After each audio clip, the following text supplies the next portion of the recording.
All right, good afternoon and welcome. My name is Deltavier Robertson. I'm a community health specialist with Fairfax County Health Department.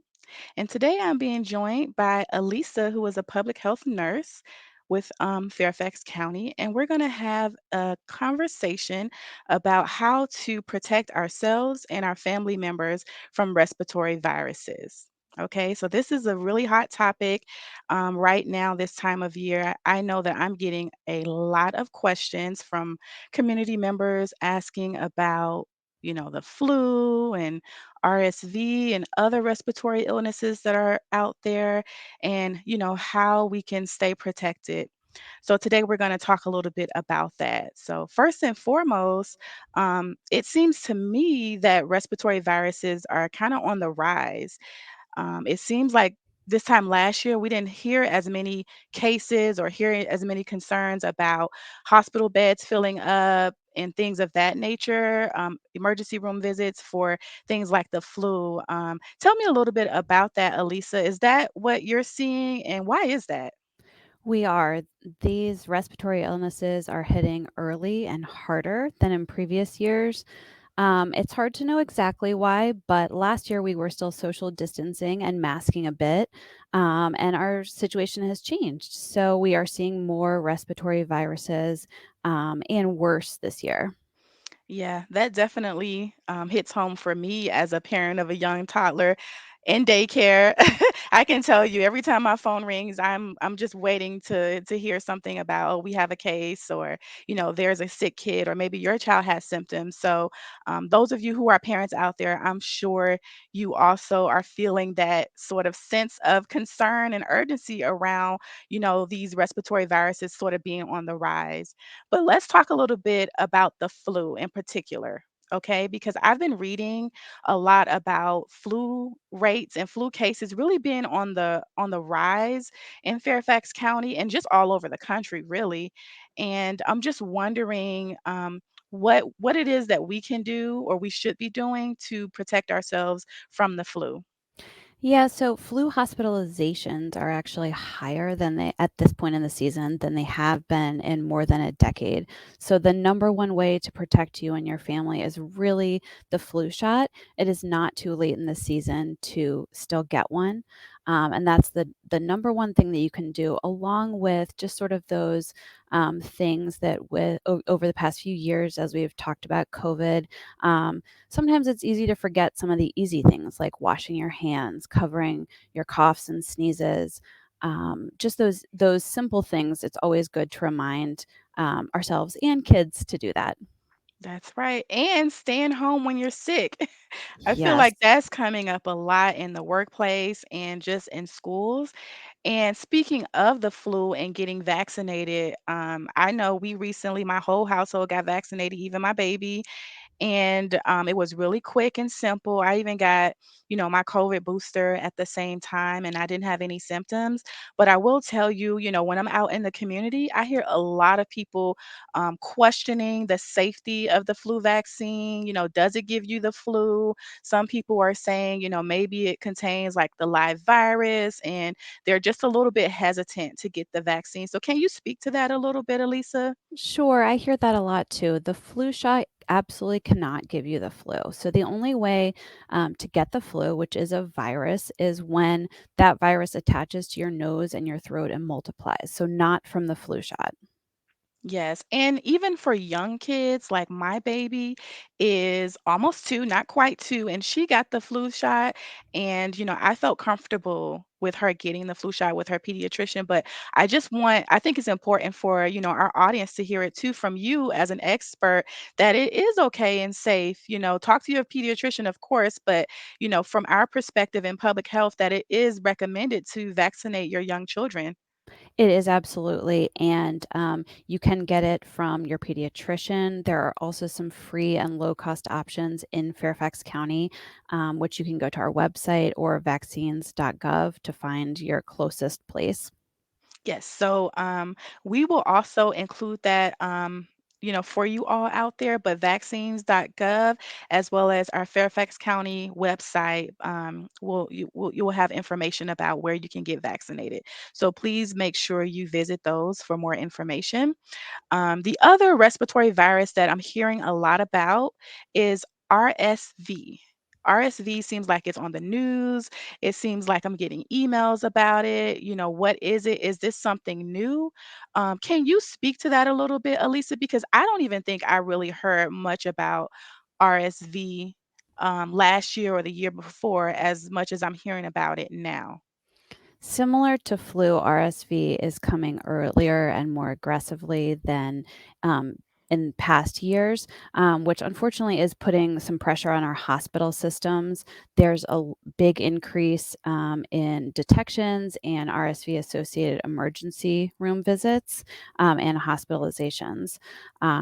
Unfortunately, with RSV, there is no vaccine. Mm, So, those things that we talked about before, like washing hands, keeping a little one home when they are sick is really important. Um, RSV does it is in the little ones with their small airways, and the mhm. symptoms are similar to cold or flu, so it can be hard to sort of suss out which one your child may have. So it's really important to go see your pediatrician if you are concerned. Right, because that I was wondering that too. How can you really tell the difference between something like the flu and RSV? And like when should you be running to the emergency room or your pediatrician? Yeah, so the symptoms very much overlap. And so a pediatrician would need to contest for flu Got it. and give you guidance. So I'd always encourage if a parent is worried, even as a nurse, I've called the pediatrician, in the middle of the night if I'm worried about my kiddo. Definitely, if you're noticing that they're having any trouble breathing, though, that would be a case to go to the emergency room. Right. And that trouble breathing, that wheezing, which is associated with RSV, can quickly become dangerous for little ones. Wow. Wow, that is scary to think about, but that's why we're doing this live really to educate ourselves and our community members about RSV. So it sounds like with RSV, you really need to be observant, paying attention to the symptoms, as well as making sure you're reinforcing those messages of, washing your hands, isolating, all of that, covering your mouth when you cough, staying home when you're sick, things of that nature. That RSV, it sounds like, really hits harder on kids. Yes, Yes. much more so on the younger ones. But even with little kids, you can get them involved in teaching them to wash their hands, maybe sing a song while you're doing it, teaching them to cover those coughs or to use hand sanitizer. Really get them started early with those good respiratory health habits. Yes, and I believe we have a video with the hand washing that lets you sing the Baby Shark song while you're washing your hands. So that's a fun one to share with your young kids that love that song, like my daughter, and teaching her about hand washing. So that's a great tip for our listeners. And the other thing that we unfortunately we still have to talk about because it's not over yet, and that is COVID. Okay, COVID-19 and how that fits into these other respiratory viruses that we've touched on, like the flu and RSV. I know from what I've read and heard that you can have one or more of these viruses at the same time. Is that true?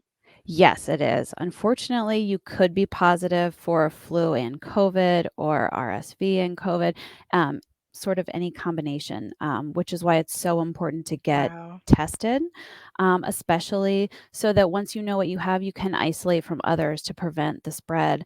Um, Unfortunately, speaking from experience, we did have a COVID case in our house and immediately isolated the person, and it didn't spread to any of the rest of us.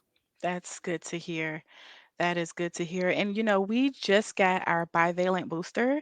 So I know that is something that we think, in the health department is important is really staying up to date on your COVID-19 vaccinations.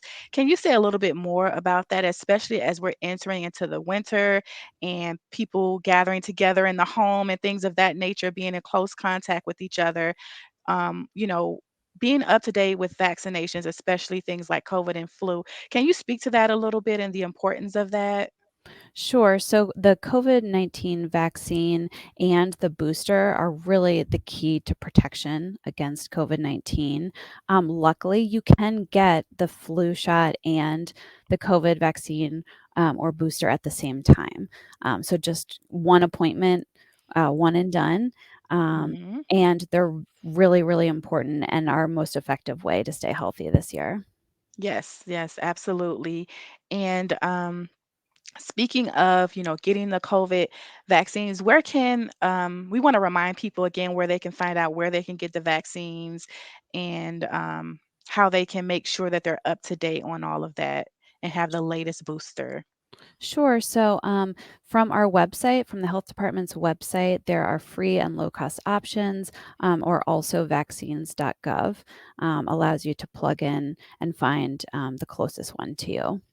Thank you again, Alisa. Another thing that I was wondering, and that kind of I hear a lot, is a lot of people feel like at this point in the pandemic, or if you what have you, is that a lot of people have already been affected or infected with COVID or even possibly the flu. So for those people out there who are thinking, well, I already had it, I already built up immunity. What do you think we should? What is the message for them? So, unfortunately, you can get them again, COVID and flu. Um, So the message would really just be the same that vaccines and then the hand hygiene and staying home if you're sick.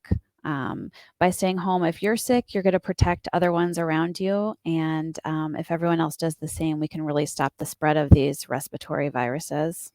That's right. And I know that we do have low cost options at the health department, again, for the vaccines. But also, I am out in the community a lot, and we are doing different community functions and events in the community, whether it's health fairs or other events. And I think, a lot of people are um, questioning or having questions about these issues around respiratory viruses and how they can stay safe, whether they are, using hand sanitizer at these events or, even if it's okay for children to come and things of that nature. So I know that I'm just hearing a lot of people just wondering about, what actions they can take, like isolating if they're not feeling well. And sometimes I've had done this is sometimes you just have to cancel, if you're not feeling well you have to stay home because that is how we stop the spread of viruses. So I think it's really important this year in particular that we really listen to our bodies and that we practice good hygiene so that we don't spread things like the flu and COVID or RSV through the community. Absolutely. And I know it's hard, especially around the holidays. We want to be with our friends and our family, but we don't want to spread these. So ideally, if you can get tested at the pediatrician or at your doctor's office. But if you're not feeling well, just stay home. Better safe Mhm. than spreading it.